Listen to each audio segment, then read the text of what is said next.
Ruby. I'm going to be your nurse today. How are we doing? Pretty good. Good. Could you tell me your name and date of birth? Lana Cunningham, July 2nd, 1955. Okay, perfect. And who's this? I'm Lily. I'm her daughter. Hi, Lily. So, how are we doing today? I'm here because my feet have been hurting while I've been walking around. Okay. And yeah, now I can't walk more than what? Like 10 feet without them hurting. Yeah. Okay. Well, let me just take a look here. Okay. So it looks like your feet are within the normal ranges of a person your age. So part of the aging foot, you develop some things like a flattened arch or thickened toenails or thickened skin, but it's all pretty normal.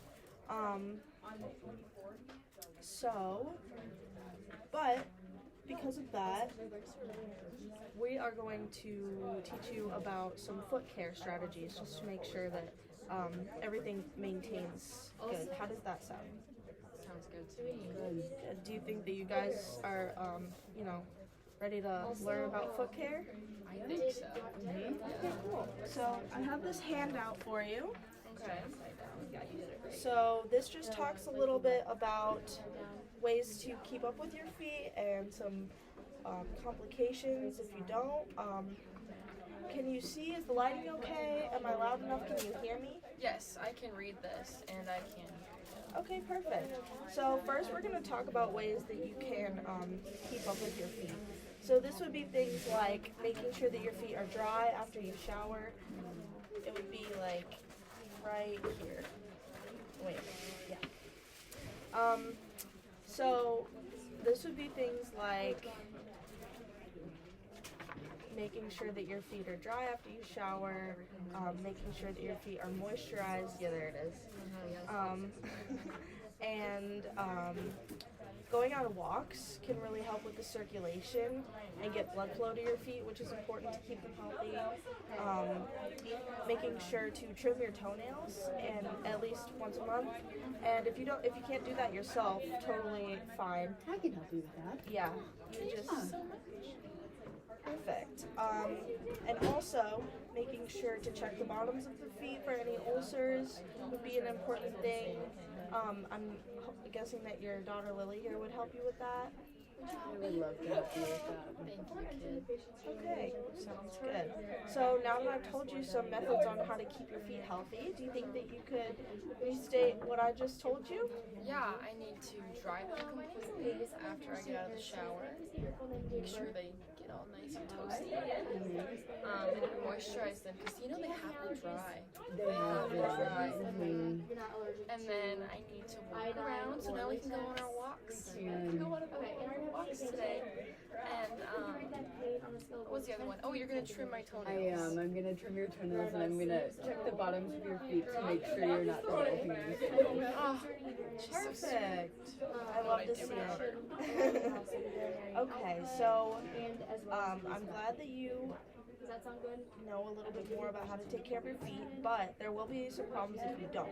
So if you look here, some complications of untamed feet would be bunions. So bunions are caused when your shoes don't fit correctly, and it creates, as you can see in this picture, a little kind of bump on the bottom part of the big toe, and it can be very painful. So it's definitely not something that we would want. And then also, if your shoes are too short, you can have a hammer toe, like right there. It's kind of just like your toe's a little bit deformed, and it can be uncomfortable. And then also, ram's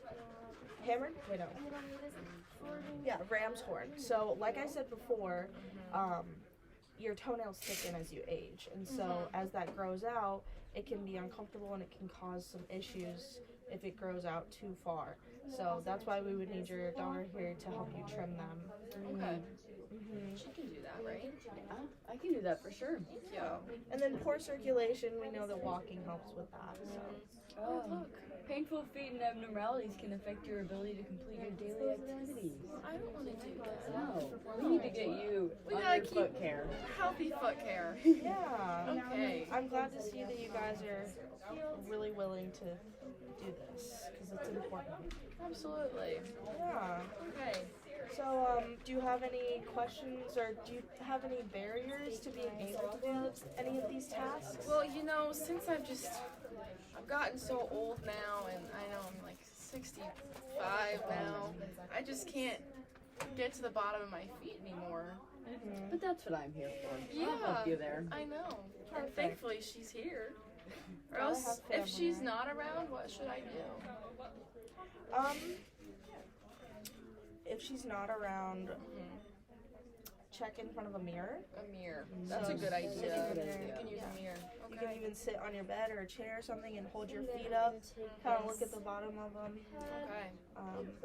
Yeah, that sounds easy. Mm-hmm. We can do that. Yeah. And any questions for me? I don't think so. I don't think so. I think we'll be able to do this. Yeah. Definitely. Perfect. Well, if you have any questions in the future or any concerns, don't hesitate to call. We'll be here. Okay. All right. Thank you so much. Thank you. So when it came to addressing health literacy factors of our patient population, there were many strategies that we use.